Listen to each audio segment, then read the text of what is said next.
بالله من الشيطان الرجيم بسم الله الرحمن الرحيم إن الله يدخل الذين آمنوا وعملوا الصالحات جنات تجري من تحتها الأنهار إن الله يفعل ما يريد. بے شک اللہ یدخل داخل کرے گا الذین ان لوگوں کو آمنو جو ایمان لے آئے. ایمان کسی ایک چیز کا نام نہیں ہے. ایمان تمام چیزوں پر لانا ہے جو ضروریات دین ہیں. قیامت، رسالت، توحید، قرآن، ساری چیزوں پر ایمان لانا ہے. فرمایا ایمان لے آئے وعملوا الصالحات اور نیک اعمال کیے. پہلے بھی عرض کر چکا ہوں خالی ایمان لانا آپ کو کام نہیں دے گا. ایمان لانے کے بعد ایمان کے اوپر زندگی بھی گزارنی ہے. پھر کیا ملے گا؟ جنات، باغات ہوں گے، تجری بہتی ہوں گی، من تحتها ان باغات کی نیچے سے، الانہار نہریں. ان اللہ بے شک اللہ یفعل وہ کرتا ہے ما یرید جو کچھ وہ چاہتا ہے. جو اللہ نے چاہا ہے، جو اللہ کا ارادہ ہے وہ ہو کے رہنے والا ہے. من کان جو کوئی یظن یہ خیال کرے اللہ ینصرہ اللہ کہ اللہ ہرگز مدد نہیں کرے گا اپنے پیارے محمد الرسول اللہ کی، پھر دنیا کے اندر، والآخرت اور آخرت کے اندر.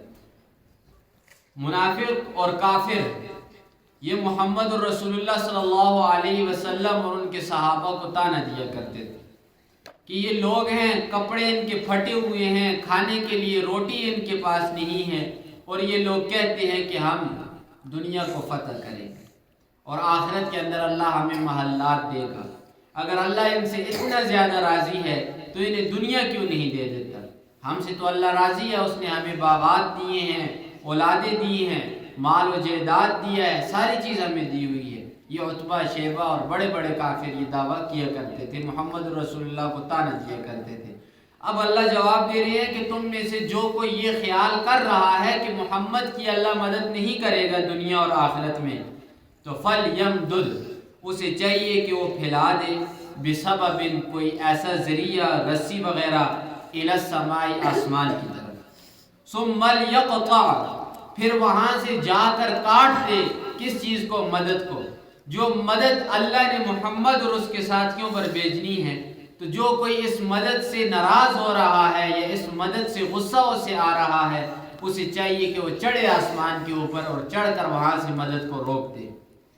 فَلْيَنْظُرْ پھر وہ چڑھ کر دیکھے هَلْ يُذْهِبَنَّ كَيْدُهُ کیا اس کی تدبیر نے ختم کیا ہے ما یغیظ اس چیز کو جس چیز نے اسے غصہ دلایا ہے. یعنی وہاں پر چڑھ کر دیکھ لے کہ مدد کو روک سکتا ہے یہ نہیں. اس آیت کا مطلب مفسرین فرماتے ہیں کہ صاف ستھری بات بتا دی.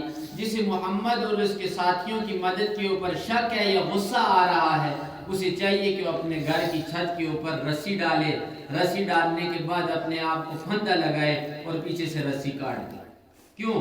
اللہ دوسری جگہ سورہ نساء کے اندر فرماتے ہیں قُلْ مُوتُوا بِغَيْظِكُمْ اے منافقوں کافروں مر جاؤ تم اپنے غصے کے اندر. جو غصہ تمہیں محمد کے اوپر ہے، محمد کے ساتھیوں کے اوپر ہے، تم اسی غصے کے اندر مرو.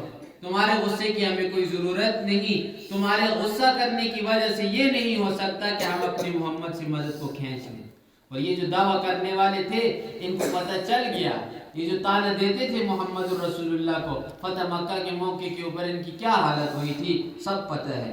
هَلْ يُذْهِبَنَّ كَيْدُهُ مَا يَغِيظُ وَكَذَلِكَ اور اسی طریقے سے انزلناہ ہم نے اتارا ہے آیات بینات واضح اور کھلم کھلی آیات کریمہ.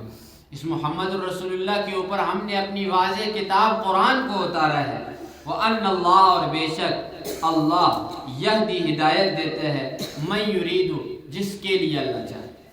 ہدایت اسے ملے گی جسے اللہ خود پسند کریں گے. ہدایت کھینچنے کی چیز نہیں، یا ہدایت اللہ کے علاوہ کوئی اور دے یہ بھی نہیں ہو سکتا.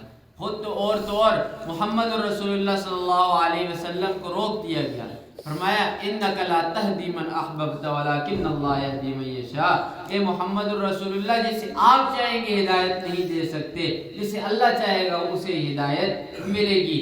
لہٰذا اگر محمد الرسول اللہ کسی کو ہدایت نہیں دے سکتے تو اور کون دے سکتے؟